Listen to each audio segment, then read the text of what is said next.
Hello friends, welcome to my YouTube channel SKG सामान्य ज्ञान। आप हमारे चैनल को सब्सक्राइब करें, बेल आइकन जरूर प्रेस करें।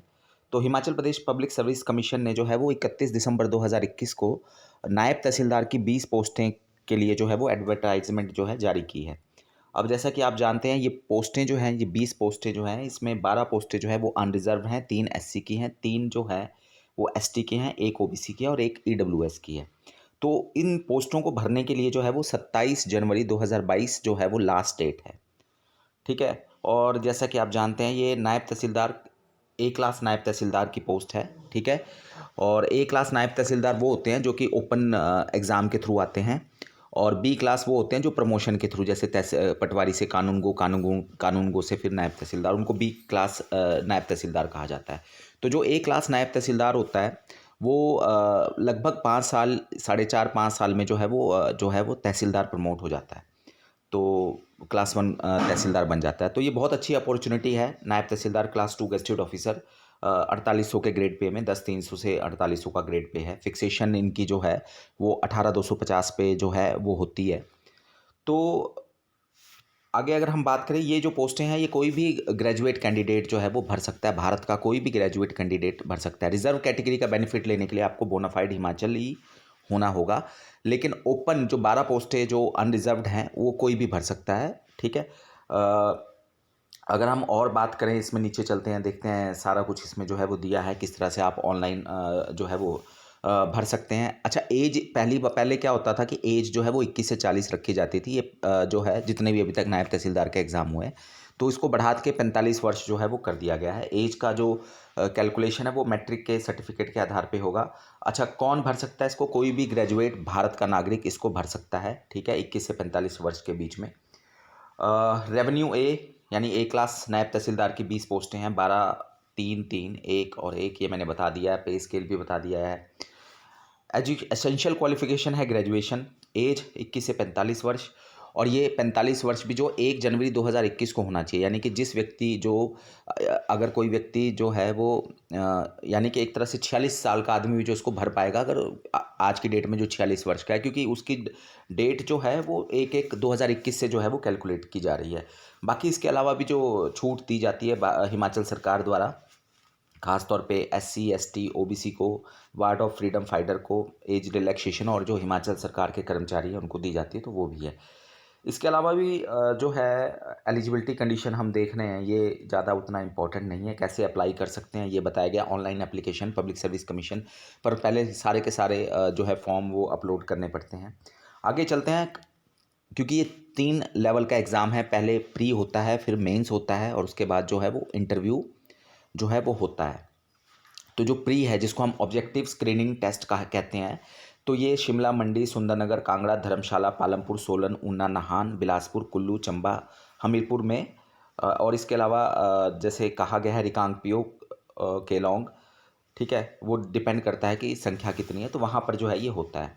अच्छा, अगर हम फ़ीस की बात करें, तो जैसा आप सब जानते हैं, जनरल कैटेगरी के लिए ये 400 रुपये है। बाहर के जो दूसरे राज्यों के कैटेगरी के जो दूसरे राज्यों के लोग हैं, चाहे वो किसी भी कैटेगरी को बिलोंग करते हैं, तो उनके लिए भी 400 है। एससी, एसटी, ओबीसी, इनके लिए जो है वो 100 रुपये है। और एक्स सर्विसमैन हिमाचल के, और इसके अलावा जो ब्लाइंड, विजुअली इम्पेयर्ड है, और जो महिलाएं हैं, महिलाओं को कोई फ़ीस नहीं इसमें जो है वो देनी है। ठीक है? और इसके अलावा पेमेंट का भी इसमें बताया, वो वैसे भी आप ऑनलाइन कर सकते हो। ठीक है? कोई भी जानकारी जैसे है। अब हम चलते हैं सीधा प्रोसेस इसका मैंने बता दिया। पहले प्री एग्ज़ाम होगा, प्रीलिम एग्ज़ाम होगा, स्क्रीनिंग टेस्ट, फिर मेंस, फिर पर्सनैलिटी टेस्ट। ठीक है? तो ये बताया गया है कि प्री एग्ज़ाम में क्या आएगा। ठीक है? तो जीके का पेपर 120 नंबर का आएगा। ठीक है? उसके बाद नेगेटिव मार्किंग वगैरह सब कुछ जो है वो आगे जो है इसमें बताया जाएगा। फिर मेंस पेपर होगा, और उसके बाद ये सारा का सारा जो है आगे भी हम आगे चलते हैं इसको। जैसे ये देख सकते हैं आप, प्री एग्ज़ाम ऑब्जेक्टिव पेपर होगा 120 मार्क्स का।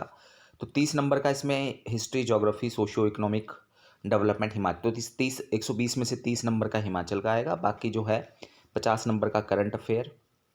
ठीक है? और इसके अलावा जो साइंटिफिक सब्जेक्ट्स हैं वो, इसके अलावा 40 नंबर का जो मॉडर्न हिस्ट्री है, Indian culture, polity, economy, geography, और महात्मा गांधी की टीचिंग्स। ठीक है? और नेगेटिव मार्किंग होगी इसमें, जो प्री एग्ज़ाम है, ऑब्जेक्टिव जो टेस्ट है। मेंस में भी जो एग्ज़ाम हम देते हैं, उसमें जो जीके का पेपर होता है उसमें भी नेगेटिव मार्किंग होती है, ठीक है। और नेगेटिव मार्किंग 1/4 है, यानी 0.25 है नेगेटिव मार्किंग, ठीक है। उसके बाद जो मेंस का पेपर होगा, मेंस का पेपर आप देख सकते हैं, ये मेंस का पेपर आपका जो है वो 250 नंबर का होगा, जिसमें जीके और करंट अफेयर का पेपर 100 नंबर का होगा। इसमें भी नेगेटिव मार्किंग होती है, 33 नंबर लेना ज़रूरी है। इंग्लिश का पेपर 50 मार्क्स का ही, ठीक है।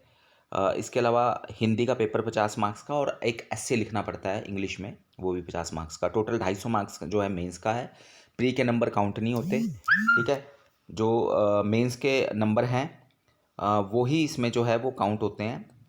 और 250 मार्क्स में से हर एक पेपर में जो है 33 नंबर लेना ज़रूरी है। और फिर वाइवा जो है, वाइवा 40 नंबर का है। 250 मार्क्स के में से जितने भी मार्क्स आएंगे फिर आपके वाइवा में नंबर लगते हैं, ठीक है। अच्छा, जो मान लीजिए 20 पोस्टें हैं, तो कितने कैंडिडेट जो है वो मेंस के लिए क्वालिफाई करेंगे, प्री एग्ज़ाम क्वालिफाई करेंगे, तो वो 20 टाइम्स होते हैं, 240, ठीक है। तो 240 है। अच्छा, ये सिलेबस पूरा दिया हुआ है। मेंस एग्ज़ाम में जीके में 100 नंबर का पेपर होगा तो क्या आएगा, ठीक है, 2 घंटे का पेपर है। फिर इंग्लिश में क्या आएगा, 1.5 घंटे का पेपर है।